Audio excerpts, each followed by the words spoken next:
mga katungod sa tanan nga gidaog-daog. Iyang gipahibalo kang Moises ang iyang mga paagi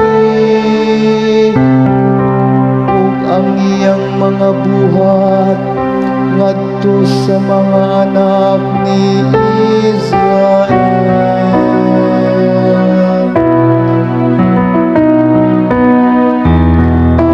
Ang Ginoo maayo ug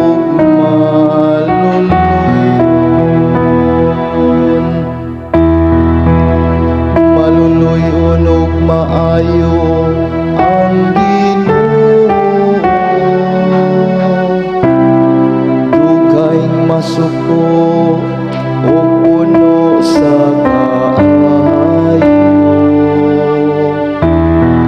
Dili siya mga saba kanunay, ni magtipig sa iyang kapungod sa kahangturan.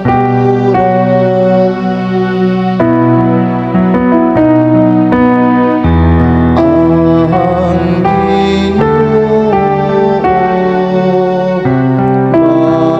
maayo ug maluluyon.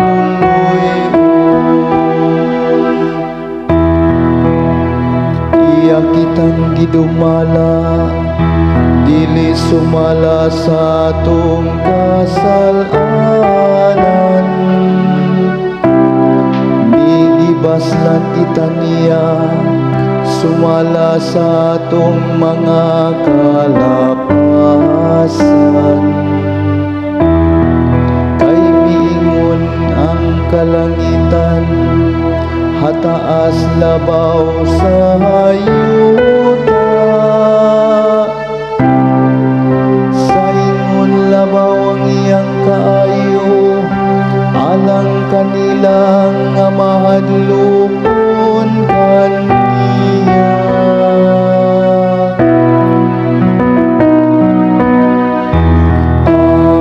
Ang Ginoo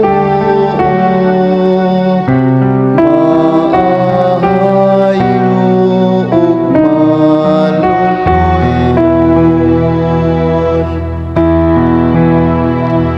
Maingon nga ang silangan halayo sa kasadpan,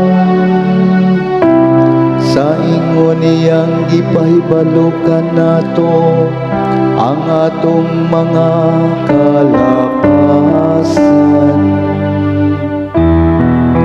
Maingon nga ang amahan maluoy sa iyang mga anak, sa ingon naluoy ang Ginoo kanila nga mahadlok